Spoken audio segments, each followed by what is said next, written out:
तुम नोट कर सकती हो ऊपर।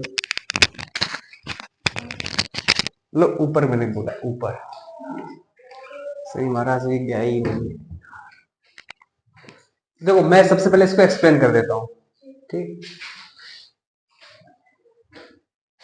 और मैं ये क्लास यूट्यूब पे भी आज डाल दूंगा।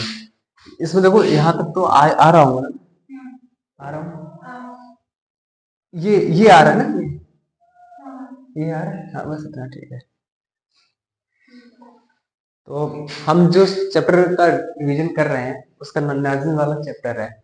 होता क्या है कि 1945 स्प्रिंग का समय चल रहा होता है, ठीक। स्प्रिंग के समय एक बच्चा है 11 साल का जिसका नाम है हेलमट, ठीक। हेलमट के जो फादर हैं वो अपनी मम्मी से बात कर रहे हैं कि क्या अब हम लोगों को जर्मनी छोड़ देना चाहिए या फिर वो सुसाइड करना चाहिए, क्या करना चाहिए। तो ये बातचीत चल ही रही होती है कि कुछ दिन बाद वो अपने ऑफिस में इनके पापा सुसाइड कर लेते हैं। जब सुसाइड कर लेते हैं तो जिससे कि ये जो हेलमट है ये डर जाता है। ये जब डर जाता है और लगभग जिसकी वजह से ये 9 साल तक अपने घर में खाना नहीं खाता है, नहीं खाता है। लगभग 9 साल तक अपने घर में कोई खाना पीना नहीं खाता है। तो ऐसी कौन सी वजह रहती है कि जिससे कि ये जो हेलमट है डर गया। कौन सी वजह रहती है? क्योंकि इसके पापा ने सुसाइड कर लिया। तो प्रश्न ये है कि इनके पापा सुसाइड क्यों कर लेते हैं। उसी कहानी को समझने के लिए हम ये नाजिम वाला चैप्टर पढ़ रहे हैं, ठीक है। तो बात शुरू होती है 1914 से। 1914 में फर्स्ट वर्ल्ड वॉर चल रहा है। जब फर्स्ट वर्ल्ड वॉर चल रहा है तो ये दो लोगों के बीच में लड़ा गया है। पहली जो पावर है उसका नाम है एलाइड पावर और दूसरी जो पावर है उसका नाम है सेंट्रल पावर। एलाइड पावर में 3 कंट्री है, इंग्लैंड है, फ्रांस है, रसिया है। इंग्लैंड, फ्रांस, रसिया। और यहाँ पे जर्मनी है, एस्ट्रो हंगरियन है और ऑटोमान टर्की है। एस्ट्रो ऑस्ट्रिया हंगरियन, ठीक। ये दोनों लगे लगे देश वहीं के और ये ऑटोमान टर्की है। इनके बीच में खूब लड़ाई चल रही होती है। लगभग 4 साल तक खूब लड़ाई चलती है। किसके किसके बीच में? एलाइड पावर और सेंट्रल पावर के बीच में। जब इनके बीच लड़ाई चल रही है तो उस समय जो जर्मनी होता है बहुत पावरफुल होता है, जीतने की कंडीशन में होता है। ठीक होता क्या है कि 4 साल बाद 1918 में यूएसए एंट्री कर देता है। यूएसए आ जाता है, यूएसए की एंट्री होती है और जैसे यूएसए एलाइड पावर का सपोर्ट करता है वैसे ही जो जर्मनी है वो हार गया। यानी कि जर्मनी के हारने की जो सबसे बड़ी वजह है वो क्या हुआ? यूएसए। यूएसए कब आता है एलाइड पावर? 1918 में। एलाइड पावर में कुल कितने देश हैं? 3, ठीक। 1918 में हो जाते हैं 4। बात सोचिए, सेंट्रल पावर ये है। हाँ, सेंट्रल पावर जैसे ही यूएसए की एंट्री होती है वैसे ही ये सेंट्रल पावर हार जाती है, यानी कि जर्मनी हार गया।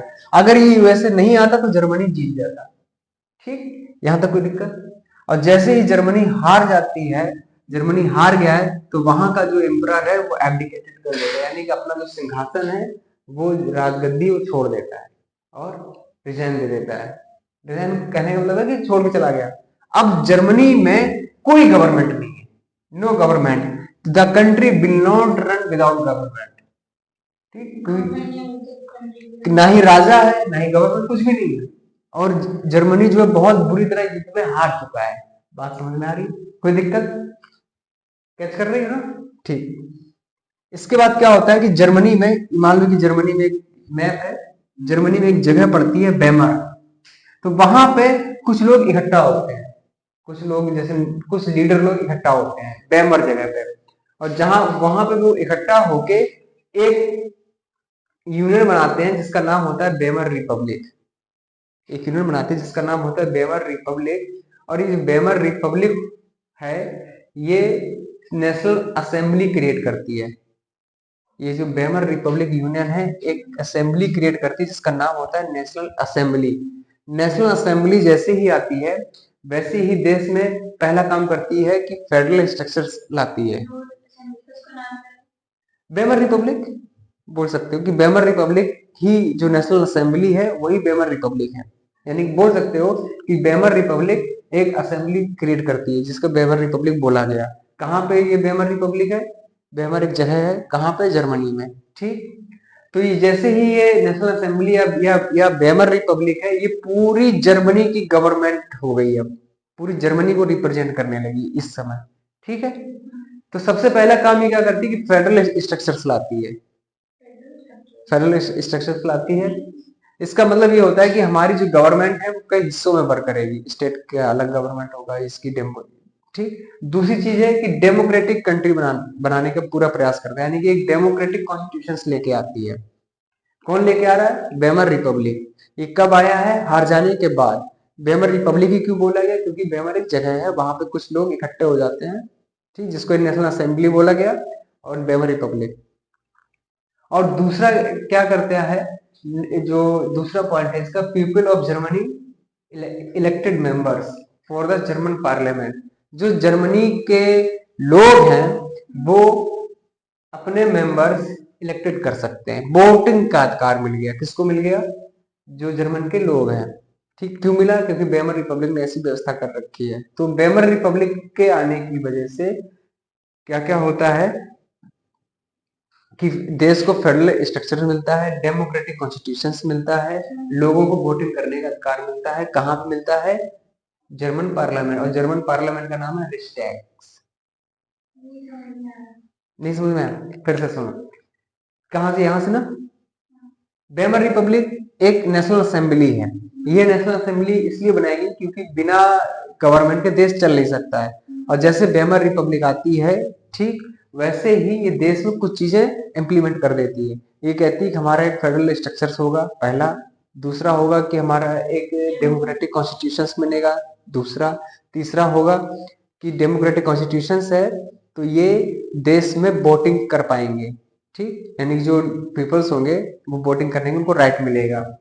और कहाँ पर राइट, उसके जो मेंबर चुने जाएंगे वो कहाँ जाएंगे, जर्मन पार्लियामेंट में जाएंगे। मेंबर जो भी इलेक्टेड होते हैं सब पार्लियामेंट में जाते हैं, और जो जर्मन पार्लियामेंट है उसका नाम है रिक्सटैग। सब जो ये जर्मन के लिए बन गया। हाँ, जर्मन हार गया है, उसके लिए गवर्नमेंट चाहिए, गवर्नमेंट चाहिए तो जो इलेक्टेड जर्मन हाँ, वो रिक्सटैग में जाते हैं, मतलब जो जर्मन पार्लियामेंट है उसका नाम है रिक्सटैग। ठीक, जैसे ही रशिया की जो पार्लियामेंट उसका नाम है ड्यूमा, समझ गए। वैसे मैंने ये भी बताया उस दिन, रिक्सटैग। ठीक, अब दिक्कत क्या है कि लेकिन जर्मन के लोग इसको डिसलाइक करते हैं, वेमर रिपब्लिक को। जर्मन के लिए बनी है पर जर्मन के लोग इसको पसंद नहीं कर रहे हैं। वही है कि क्यों। ठीक, तो प्रश्न है क्यों। वो इसलिए क्योंकि जो वेमर रिपब्लिक है ये जर्मन की गवर्नमेंट है। जैसे अपने यहाँ की जो गवर्नमेंट, अपने देश को कैसे जाना जाएगा, यहाँ की किसी गवर्नमेंट है, मोदी जी यहाँ के हेड है, हाँ, बीजेपी। तो वैसे ही वेमर रिपब्लिक जर्मनी को पूरा रिप्रेजेंट कर रही है, लेकिन इसे डिसलाइक क्यों कर रहे हैं, इसे वहां के लोग एडेप्ट क्यों नहीं कर पा रहे हैं। इसकी वजह है ट्रीटी ऑफ वर्साइल। बताते हैं ट्रीटी ऑफ वर्साइल क्या थी, कि ये जिससे हार गए थे, ये जो सेंट्रल पावर था, हारे किससे थे, एलाइड पावर के। हाँ, यूएसए भी आ गया था, किसकी वजह से हारे थे, यूएसए की वजह से। ठीक, और किससे हारे थे, एलाइड पावर से। तो ये जो अब हार गए हैं ये लोग, तो ये लोग क्या करेंगे, इनसे मिलाएंगे हाथ, कि भाई अब हार गए हैं तो क्या। ठीक, हाँ, तो ये तो जब हाथ मिलाएंगे तो ट्रीटी है, उसका नाम होगा ट्रीटी ऑफ वर्साइल। किसके साथ हुई, एलाइड पावर के साथ में हुई। क्यों, क्योंकि ये लोग हारे हुए लोग हैं। तो ये जो एलाइड पावर है, इस ट्रीटी के तहत, ठीक, ट्रीटी माने कि एक समझौता, इसके तहत क्या करते हैं कि जर्मनी पे कई सारी चीजें इंपोज कर देते हैं, जिसको बोलते हैं पेनाल्टी लगा देते हैं, पेनाल्टीज लगा देते हैं। हाँ, क्यों लगा देते हैं, क्योंकि ये हारे हुए लोग हैं। और ये जो हाँ, तो वो लोग इन पे पेनल्टी लगाते हैं। हाँ, कि पेनाल्टी में ये भी ये हार गए हैं, तो ये लोग क्या करेंगे, इन पर लगा देंगे पेनाल्टी। ठीक, क्यों लगा देंगे, क्योंकि ये लोग हारे हुए लोग हैं। बात समझ में आ गई। अब ये हार गए, तो जो समझौता करते हैं, जो ट्रीटी करते हैं, वो है ट्रीटी ऑफ वर्साइल। ठीक, जो इनका पेनल्टी वाला होता है, हाँ, वो उसका नेम है ट्रीटी ऑफ वर्साइल। तो पेनल्टी क्या क्या लगाते हैं, ठीक, पेनल्टी में से सबसे पहली जो पेनल्टी होती है जर्मनी के ऊपर लगाते हैं कि जर्मनी अपनी लगभग 13% टेरिटरीज को लॉस्ट कर देगा, मतलब अपनी 13%। मतलब ये बोलते हैं कि आपको करना पड़ेगा तभी हम आपके साथ रहेंगे। हाँ, तब हम आप पे हाँ कंडीशंस रख देते हैं। तो जो 13% दे देंगे इसमें डाल देंगे। हाँ लॉस्ट कर देंगे हमको ये अपना, और ये 70% आयरन लॉस्ट कर दिया।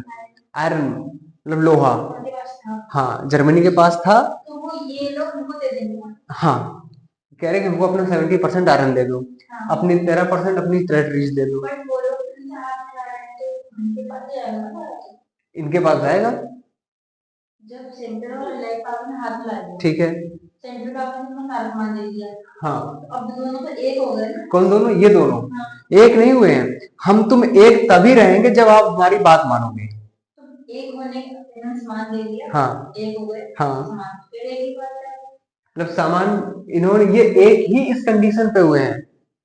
जैसे इन्होंने सामान दे दिया, हाँ उसके बाद ये भी आ रहा है इसमें हाँ। ठीक है, तो सामान तो दोनों का ही होना। नहीं जैसे ये मान के चलो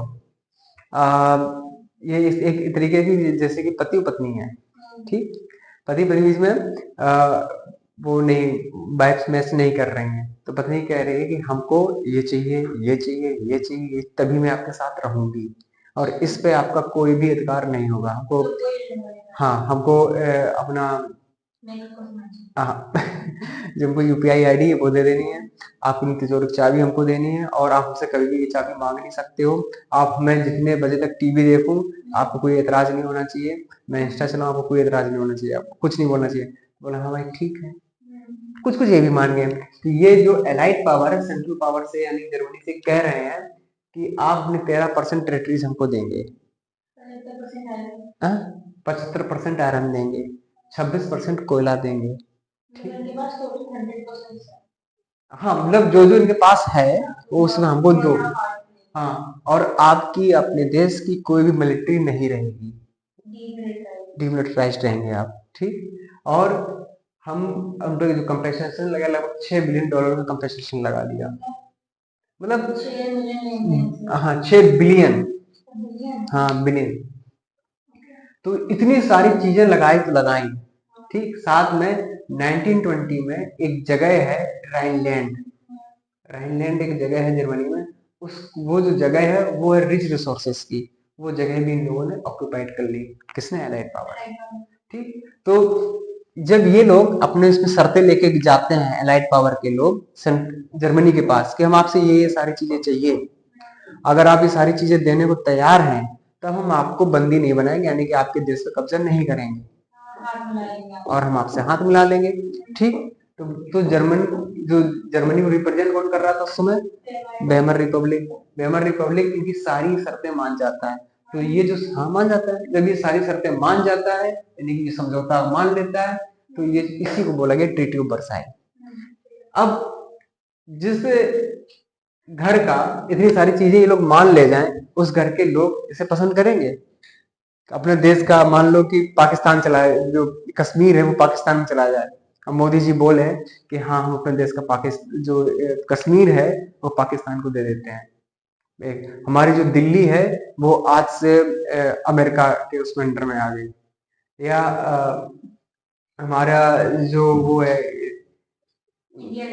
हाँ उस उत्तराखंड है वो हम चीन को दे देते हैं, अब मोदी जी ने उस पर साइन कर दिया, बीजेपी ने, देश की जनता माफ करेगी, पसंद करेगी? तो ये सारी चीजें जो ये लोग हैं ये किसको दे देते हैं? एलाइड पावर्स को। कौन सी ट्रीटी होती है? वर्साई, ठीक, जिसके तहत ये लोग जो जर्मन के लोग हैं इनको पसंद नहीं करते हैं, ठीक। बात समझ में आ गई? कोई दिक्कत? बात तो ठीक थी, लेकिन ठीक 1920 में ये जगह भी ले गए, सब कुछ ले गए। अब जब सब मेन मेन चीजें ले ही गए हो आप, तो देश में आ जाता है हाइपर इन्फ्लेमेशन। एक होता है इन्फ्लेमेशन, बहुत महंगाई वगैरह आ जाना, ठीक। और इसमें हाइपर इन्फ्लेमेशन मतलब एक छोटी सी चीज के लिए जो नॉर्मल चीज है जो हमको ₹1 मिल सकती है उसके लिए हमको बहुत अमाउंट खर्च करना पड़ता है, ठीक। बहुत महंगाई आ जाती है, लोग खाने पीने को तरसने लगते हैं। कब आती है? 1920। हाँ हाइपर इन्फ्लेमेशन का महंगाई बहुत ज्यादा बढ़ जाना, सोना खत्म हो जाना, जिनका गोल्ड है वो सब रिसोर्सेज तो सारे चले गए, वो सब खत्म हो जाना। ठीक इसके तहत क्या होता है कि फ्रांस भी इसी तरफ से लड़ रहा होता है, फ्रांस भी आता है जर्मनी को देता है तो कहानी की जगह लड़, हमको अपनी ये जगह दे दो, रूहर, रूहर, हाँ रूहर बोलते हैं, रूर, RUHR। फ्रांस आता है जर्मनी से ये जगह भी छीन लेता है, और ये जो जगह होती है इसमें रिच रिसोर्सेज होते हैं, मतलब जर्मनी के पास वो अपना राइनलैंड भी दे दिया उसको, रूर भी दे दिया, सब दे दिया, जिसकी वजह से बहुत ज्यादा भुखमरी, गरीबी, महंगाई, बहुत ज्यादा ये लोग परेशान हो जाते हैं, त्राहिमाम बच जाता है।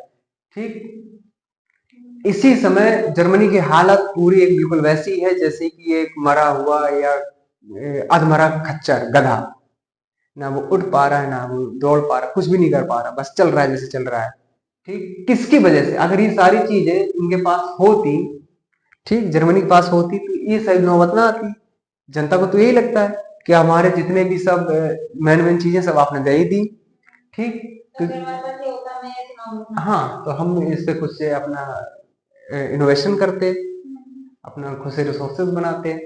लेकिन जर्मन के पास अब कुछ भी ऐसा नहीं है। क्यों नहीं है? क्योंकि ट्रीटी ऑफ वर्साइल करने वाले कौन है? वेमर।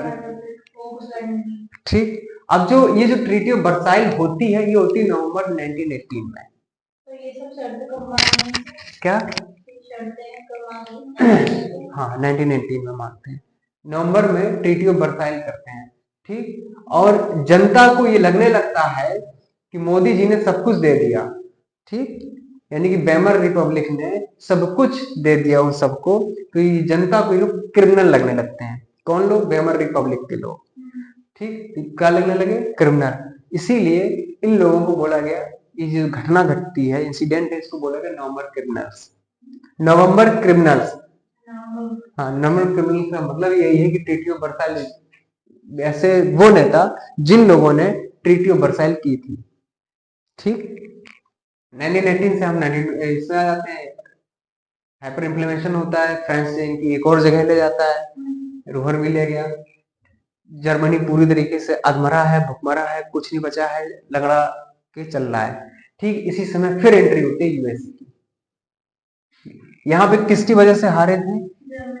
जर्मनी किसकी वजह से हारी थी? अब यहीं पे यूएसए हेल्प करता है जर्मनी की। हाँ अमेरिका हेल्प कर रहा होता है जर्मनी की, और वो हेल्प करता है, इसको लोन देता है।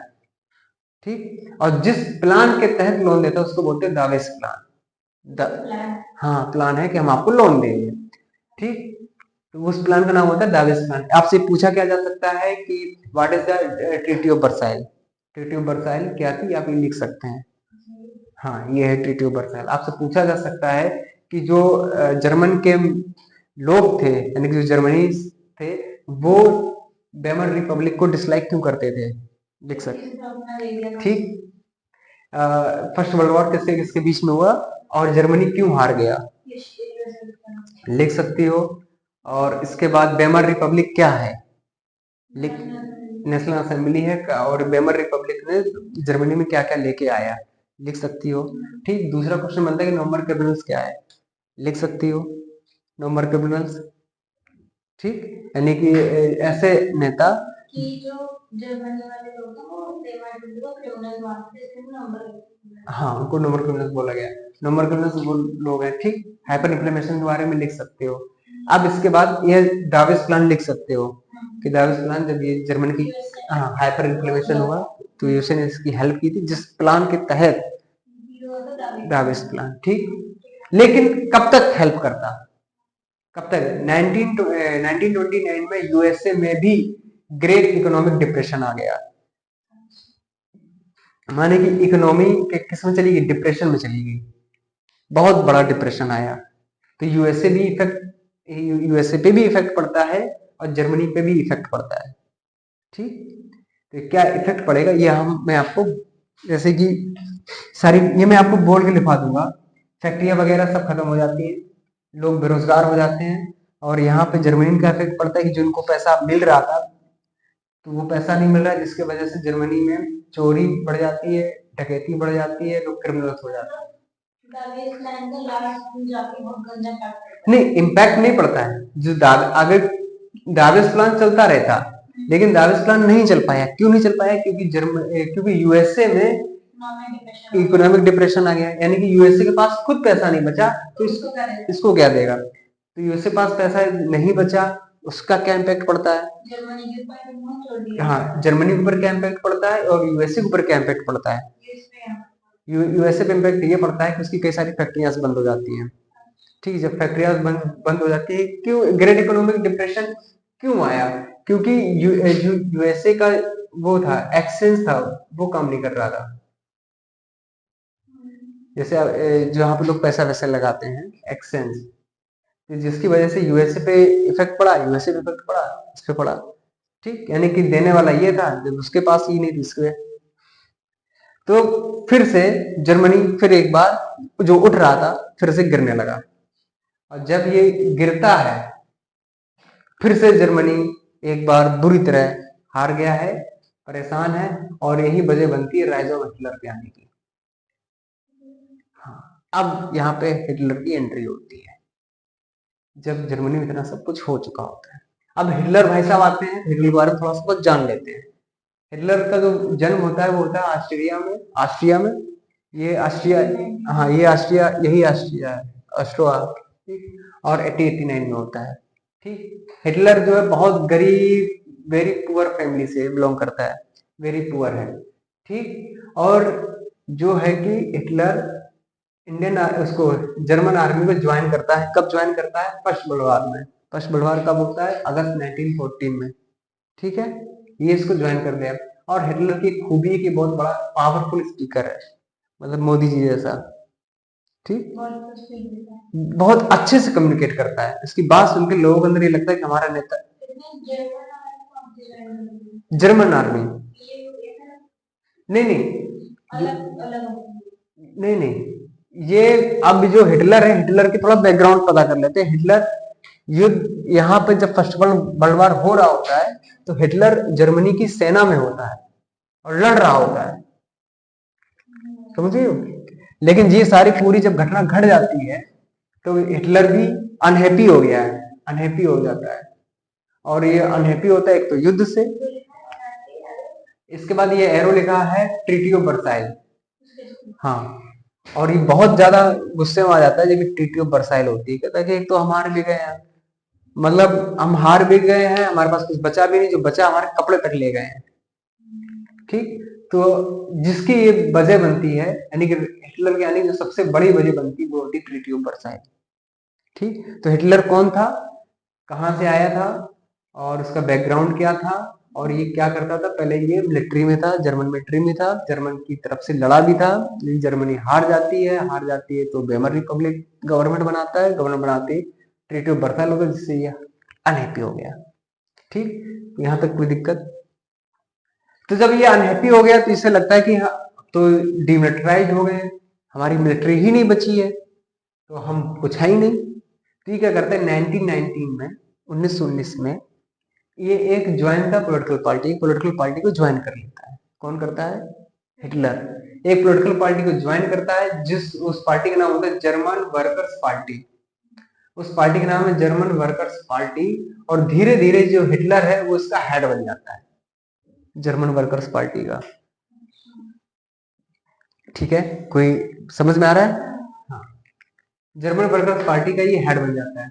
जर्मन वर्कर्स जैसे ये हेड बनता है वैसे ही इसका नाम बदल देता है, इसका नाम ये हिटलर रख देता है national socialist German workers party. हाँ, नाम बदल दिया। ठीक, और इसी पार्टी को बोला गया नाजी पार्टी। हाँ, Nazi party, Nazi party, Nazi एक, उसका मतलब ये है कि एक जर्मन वर्ड है जो हिटलर की विचारधारा से ही है, आइडियोलॉजी है नाजी। तो इनका इनका जो सैल्यूट करने का जो तरीका होता है तो वैसा सैल्यूट करते थे एक दूसरे को। ठीक, जैसे अपने यहाँ ऐसे करते हैं वो ऐसे करते थे, सैल्यूट करते थे। और दूसरा इनका जो वो था सिंबल था वो कुछ ऐसे था। हाँ, जो सिंबल था जैसे उसको उसका पूछा, कुछ भी पूछा जा सकता है जी। सिंबल था तो कैसे ऐसे सल्यूट करते थे, और जैसे कि अपने यहाँ कमल का सिंबल है बीजेपी का, जो उसका हाथ कांग्रेस का, झाड़ू है केजरी आम आदमी पार्टी, वैसे इसका था नाजी पार्टी का। बात समझ लो। ठीक 1919 में ये नाजी पार्टी खड़ी कर देता है, इसकी खुद की पार्टी आ चुकी है। क्यों ये पार्टी ला जब उसकी खुद की पार्टी आ चुकी थी, तो ये सारी चीजें जो बिल्कुल सही, नाजी पार्टी आई है अभी, हाँ इसने इसने तो ज्वाइन कर लिया है नाजी पार्टी, पर धीरे धीरे इसका हेड होता है। और जो इस नाजी पार्टी को 1928 तक कोई नहीं जानता था। ठीक 1920 तक कोई नहीं, बहुत ज्यादा फेमस नहीं थी, काम हो रहा था बस। ठीक और बाकी देश में ये सब चल रहा था, देश में ये सब चल रहा था, जिसकी वजह से दुनिया हैप्पी हो गया था। और इससे और मिलिट्री भी नहीं थी, तो उसके पास कुछ काम बचा है, इसने बोला पार्टी ज्वाइन कर लेते हैं, देश बदलेंगे। जब देश बदलेंगे तो नाजी पार्टी बन जाती है, एग्जिस्टेंस आ जाती है। फिर 1928 में इलेक्शन होता है, पहला इलेक्शन होता है 1928 में इलेक्शन होता है जर्मन पार्लियामेंट में, और जो नाजी पार्टी उसको वोट सिर्फ और सिर्फ मिलते हैं 2.6%, बहुत कम है, कोई बात नहीं। फिर 1929 आता है। 1929 में आप देख रहे हो कि हमारे पास ग्रेट इकोनॉमिक डिप्रेशन आया था, और यही सही समय होता है हिटलर के लिए। हिटलर के लिए यही सही समय होता है कि ग्रेट इकोनॉमिक डिप्रेशन आ चुका है, जनता वेमर को पसंद भी नहीं कर रही है, जनता इसको पसंद भी नहीं कर रही है, और हिटलर की पार्टी भी एग्जिस्टेंस में है, यानी हिटलर किसी भी स्टेज पे जाके अपनी बात रख सकता है। तो ग्रेट इकोनॉमिक डिप्रेशन आता है, और ये खूब ढेर सारे प्रॉमिस करता है। सबसे बड़ा जो प्रॉमिस होता है वो कहता है कि मैं ट्रीटी ऑफ वर्साइल को खत्म कर दूंगा, हिटलर बोलता है।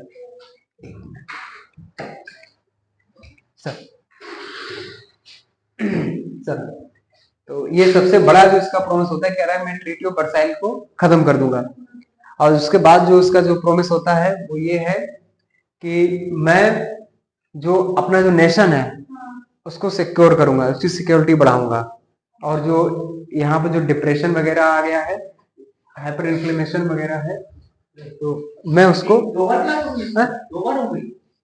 नहीं नहीं नहीं, तो जो ग्रेट इकोनॉमिक जो डिप्रेशन है वो भी हम अपने देश में हाइपर इन्फ्लेमेशन खत्म करेंगे, ये सब खत्म करेंगे, अपने देश को अमीर बनाएंगे।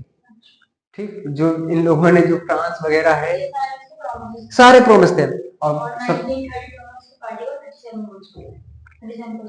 वोट्स मिल जाते हैं, और बहुत बढ़िया सी की प्रॉमिस क्या थे ये, हाँ मैंने बता दी, लेकिन हाँ हाँ हाँ ठीक मैंने आपको बता दी, इसमें लिख नहीं सकता था। जहां जब प्रॉमिस बने हुए वो है क्वेश्चन मार्क बने, इसका मतलब है कि मैंने लिखे नहीं है, आप मुझे बताने हैं।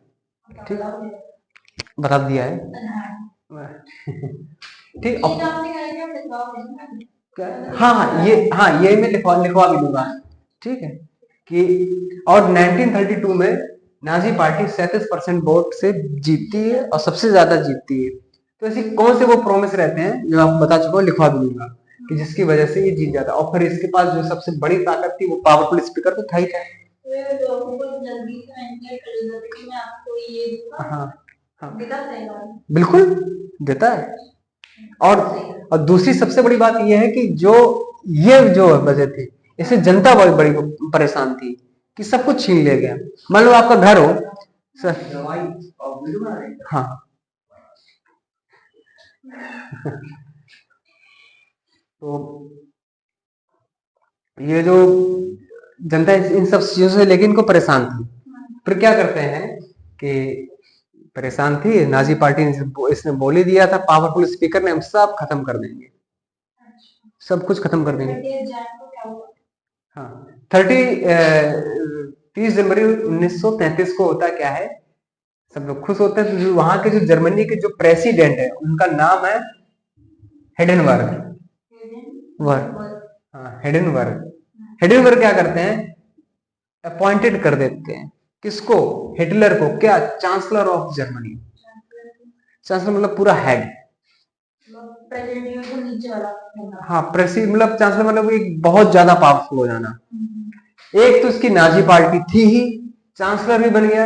इसके मन में जो पहला विचार आता है क्यों ना हम डिक्टेटरशिप ला दें, डिक्टेटरशिप का मतलब है कि वेमर रिपब्लिक जो है, रिपब्लिक का मतलब ये होता है कि पब्लिक के लिए, वेमर रिपब्लिक है कि फेडरल स्ट्रक्चर होगा, डेमोक्रेटिक कंट्री होगी, लोग वोटिंग देंगे, इसको सब हटा के मेरा ही शासन होना चाहिए, इसका माइंड में आता है।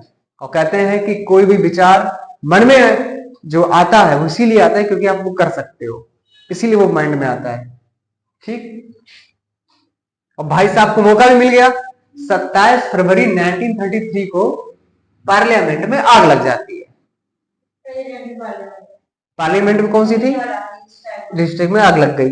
ठीक, 28, हाँ हाँ, जिसमें सब लोग नेशनल असेंबली देश के लिए क्या, मतलब पार्लियामेंट में आगे लग गई। जब पार्लियामेंट ही नहीं है तो फिर क्या, लोग क्या करेंगे? नहीं, हाँ। और 28 फरवरी, एक दिन बाद, ठीक, ये सिविक राइट जो होते हैं, कौन कौन से? Freedom of speech, press, assemblies, press मतलब पत्रकारिता, न्यूज, उन सबको ही सस्पेंड कर देता है हिटलर। ठीक है, एक दिन बाद, एक दिन पहले पार्लियामेंट में आग लग रही है, उसके दूसरे दिन ही सबको जो सिविक राइट है उसको सबको सस्पेंड कर दिया इसने। अपने बाई चांस मौका मिल गया ना उसको, सिविक राइट सारे सस्पेंड हो। अब ये हिस्ट्री है, हो सकता है सीन लगवाई हो, है ना, हो सकता है अपने आप लगी हो, लेकिन जो एनसीईआरटी ने लिखा वो मैं बता रहा हूं। ठीक, हाँ। फिर आता है हमारा 3 मार्च 1933। 3 मार्च को ये क्या करता है कि एक एक्ट पास कर देता है। कौन? एक तो चांसलर भी है और हिटलर तो है। एक एक्ट पास कर देता है, उस एक्ट का नाम होता है इनेबलिंग एक्ट। इस एक्ट में जैसे ये एक्ट पास होता है तो वैसे ही ये डिक्टेटरशिप आ जाती है। ठीक, यानी कि हिटलर डिक्टेटरशिप ला देता है। इस एक्ट में साफ लिखा होता है कि हम डिक्टेटरशिप ला रहे हैं। इनेबलिंग एक्ट, एक्ट का नाम क्या है? वो पास हो गया। पास करने मतलब कि नाजी पार्टी सबसे ज्यादा वोट जीती है। ठीक, डिक्टेटरशिप, डिक्टेटर बन जाता है। जैसे डिक्टेटर बनता है वैसे ही सारी पार्टियां बैन कर देता है, और पूरी जर्मनी में सिर्फ और सिर्फ एक पार्टी बचती है जिसका नाम होता है, ठीक है, आधा हो गया। अब तुम इसको नोट करोगे, क्या करोगे? फोटो भेज दूंगा मैं तुम्हें, तुम हेडिंग डालो ग्रेट इकोनॉमिक डिप्रेशन। हो गया।